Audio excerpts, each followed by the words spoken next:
nombre es Fátima Soledad Flores Álvarez, represento al sexto grado de primaria del Colegio Albert Pucallpa y hoy día voy a comentar sobre la biografía de Mato de Turner.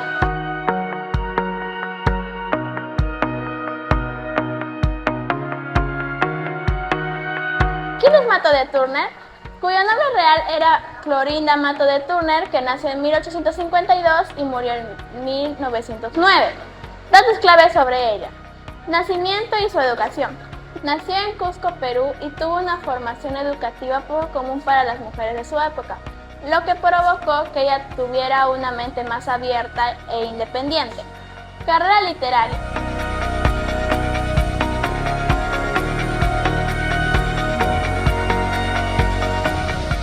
Fue autora de novelas como Ave sin nido en 1889, una obra emblemática que denuncia las injusticias sociales y los abusos sufridos por los indígenas en el Perú, lo que produjo élite y clero, periodismo y activismo.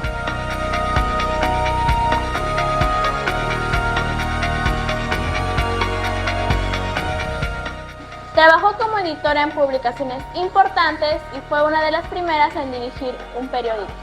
Usó su posición para abordar temas políticos y feministas. Exilio.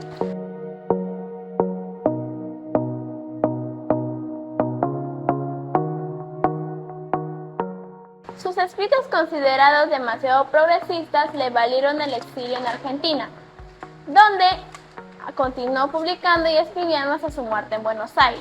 Mato de Turner es una figura fundamental para entender la literatura.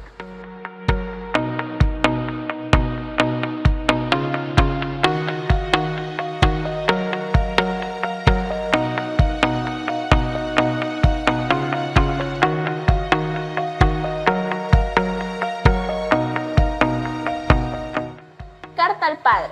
Es una obra escrita por Franz Kafka en 1919, como una carta dirigida a su padre, Hermann Kafka. Contexto y propósito.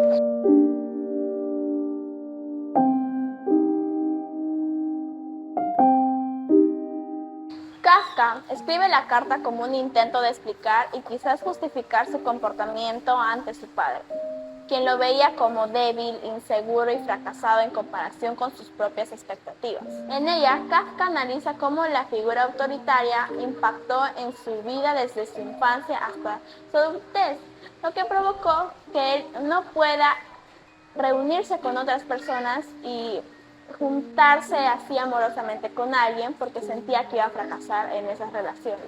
En relación padre e hijo, la figura del padre, Hermann, es descrito como un hombre fuerte, autoritario y severo, que representaba todo lo contrario de lo que Franz sentía ser: débil, inseguro y sensible. Kafka lo caracteriza como una figura imponente que dominaba su entorno familiar.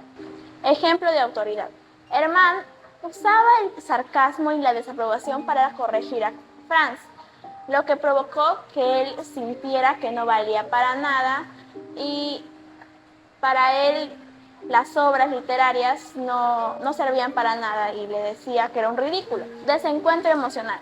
Según Kafka, su padre no era capaz de comprender la naturaleza sensible y reservada de su hijo, lo que derivó en un abismo emocional, lo que significa que él no le podía contar nada a su padre por la reacción y miedo que tenía que su padre le dijera algo malo o le hacía sentir menos. Infancia marcada por el miedo. Kafka recuerda episodios en su niñez que ilustran cómo el comportamiento de su padre generó un temor profundo hacia él. Por ejemplo, menciona cómo Hernán lo castigaba de manera desproporcionada por faltas menores, lo que le hacía sentirse humillado y disminuido. Esta dinámica le transmitió una sensación de inferioridad, impacto y su desarrollo, inseguridad y su autoestima. Kafka atribuye a su padre la causa de su inseguridad crónica y su incapacidad para enfrentar el mundo con confianza. Lo que pasa es que Kafka, de tantas cosas que le metió su padre a la cabeza, él no podía hacer nada solo sin aunque sea un poquito de aprobación de su padre, lo que hizo que él se sintiera pequeño y no pudiera enfrentar la vida solo. Relaciones amorosas y sociales, vocación literaria. La incapacidad de Kafka para establecer relaciones personales profundas, especialmente en el ámbito romántico, era muy difícil porque sentía que no permanecía dentro, no estaba en el vínculo social de ellos. Su vocación literaria. Kafka encontró en la escritura un refugio y un medio de expresión, pero también sintió que su pasión literaria era vista por su padre como algo inútil. Como dije, para su padre esto era ridículo y no era una carrera así como un profesional. Conclusión. Franz no solo intenta confrontar a su padre, sino también reconciliarse consigo mismo. Es un documento profundamente humano que refleja el abuso y la complejidad. Al final, Franz murió el 3 de junio de 1924 por culpa de tuberculosis.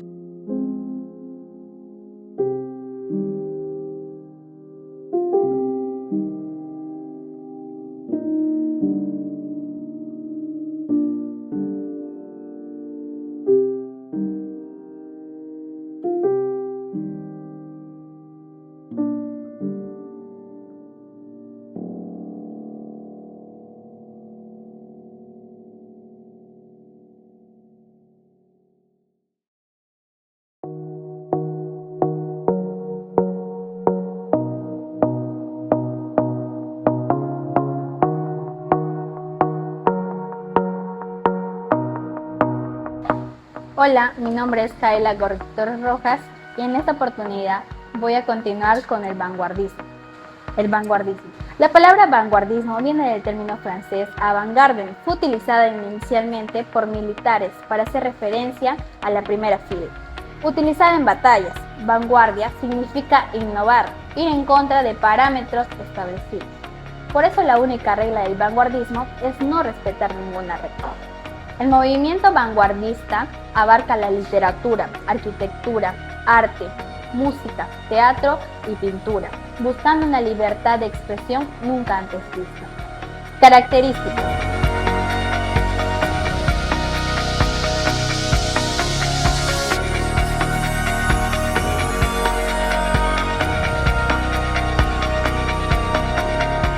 Rendir culto a la novedad y a la sorpresa. Los poetas vanguardistas cambian la estructura formal del poema. Renovar completamente los recursos expresivos, metáforas, la imagen y otros recursos se convierten en reveladores de una dimensión interior. Exploración de lo irracional. El verso se presenta sin leyes métricas ni lógicas, regido por el fuego, las similitudes y el azar. Introducir referencia a la vida moderna y al desarrollo, modos de vida, tecnología, preocupaciones, miedos, etc. Escuelas de vanguardistas, ismos. De todos los ismos surgidos en esta etapa, los más importantes fueron futurismo, expresionismo, cubismo, dadaísmo y surrealismo. Futurismo surge en Italia, representado por Filippo Marinetti, rinde culto a la velocidad y a la modernidad. Expresionismo surge en Alemania y lo representa Franz Kafka. Cubismo surge en Francia, lo representa Guillaume Apollinaire. Hace uso de figuras geométricas. Dadaísmo surge en Suiza, lo representa Tristan Tzara. Desarrolla la confusión a través de frases incoherentes e inconexas. Surrealismo surge en Francia, representado por André Breton. Interés por el subconsciente, el mundo de los sueños, influenciado por el psicoanálisis. La metamorfosis.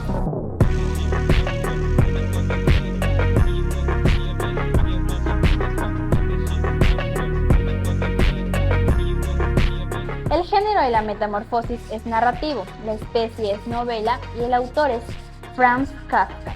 El tema es la deshumanización del hombre y los personajes son Gregorio Samsa, el Grete, madre, el padre, el jefe y la sirvienta. La metamorfosis empieza una mañana linda y soleada, cuando Gregorio Samsa se da cuenta que se ha convertido en una cucaracha. Luego el sufrimiento y el llanto, sale de su cuarto para ver si su familia lo aceptaba tal y como era, pero como lo esperaba, no lo aceptó y tuvo que salirse de su casa. Cuando regresa, su padre lo esperaba con un balde de manzanas y palo. Cuando entró a su cuarto, le tiró todo eso, como la manzana significaba símbolo de desprecio. Él se sintió desesperado al ver que su familia no lo aceptaba tal y como era. Después, su hermana entró al cuarto y le dio su comida y le dijo que si le seguiría pagando la pensión de la universidad. Ahí se da cuenta que solo lo utilizaban como un método de dinero. Se dio cuenta que estaba siendo utilizado. Entonces, pasaron varios años de sufrimiento y llegó el día de su muerte. Ese día, sus padres se pusieron muy felices porque no lo aceptaban como una cucaracha.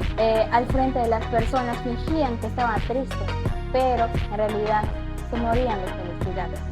Cuando ya enterraron a Gregorio Samsa, vivieron una vida muy feliz y contenta. Fin.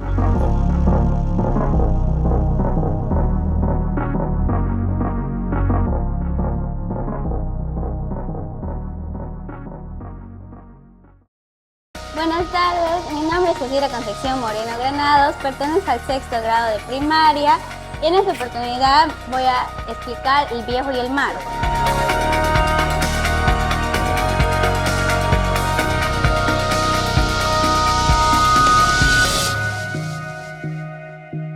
El viejo y el mar fue escrita por Ernest Hemingway.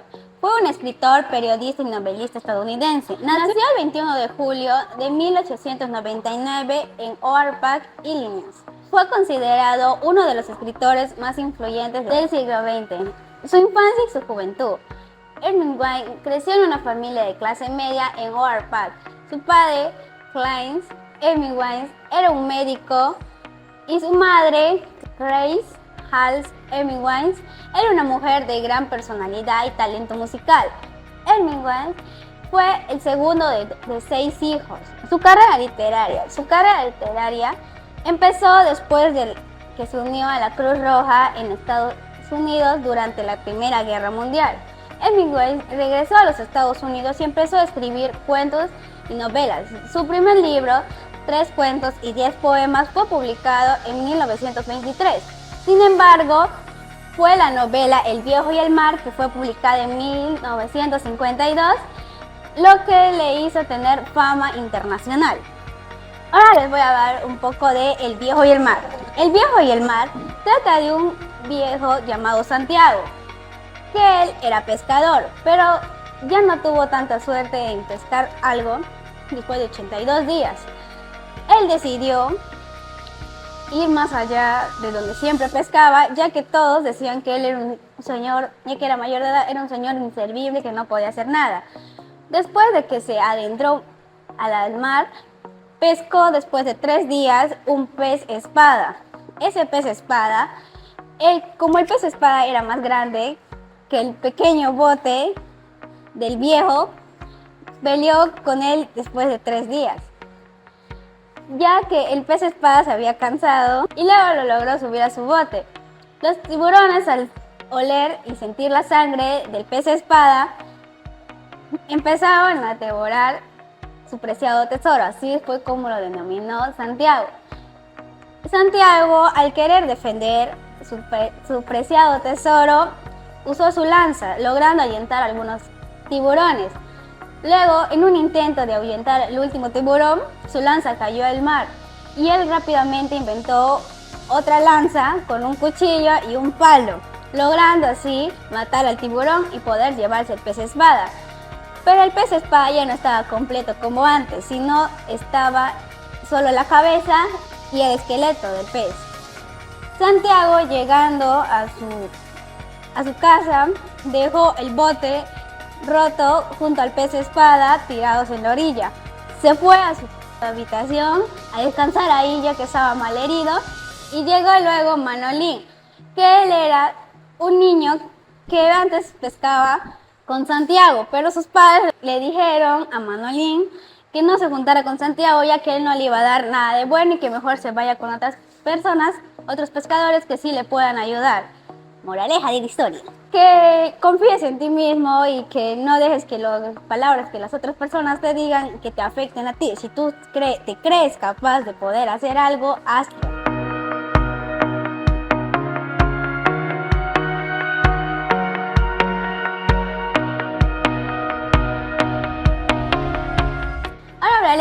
Luigi Pirandello. Luigi Pirandello nació el 28 de julio de 1867 y falleció el 10 de diciembre de 1936. Fue un maestro del teatro absurdo. También fue un dramaturgo, novelista, poeta y cuentista italiano. Sus primeros años y formación de Luigi Pirandello fue que estudió filología clásica en la Universidad de Roma, donde se doctoró en 1981. Carrera literaria. Inicialmente, Pirandello se dedicó a la escritura de novelas y cuentos, explorando temas sicilianos y la vida rural. Sin embargo, fue en el teatro donde alcanzó su mayor reconocimiento. Sus obras, que empezaron a producirse a principios del siglo XX, y la naturaleza ilusoria de la realidad. Obras como 6 personajes en busca de un autor, que vamos a hablar en esta oportunidad.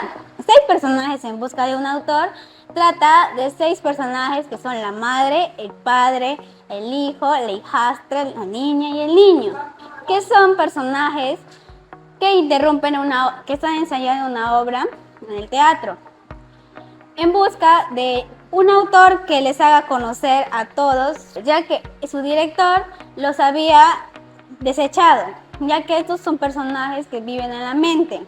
Entonces estos personajes, locos por querer que su director les haga conocer al público su historia, le ruegan, ya a tanta insistencia el director les dio una oportunidad de que le cuenten cómo ha sido su historia. Los personajes le contaron cómo fue su trayecto de su historia. El director, asombrado, accedió a que sean ellos, a que su obra se dé. Los personajes, indignados, le dijeron que cómo le iban a poner a otras personas a actuar lo que ellos más sabían, que era su propia historia. Y todos terminaron volviéndose locos. Fin, gracias.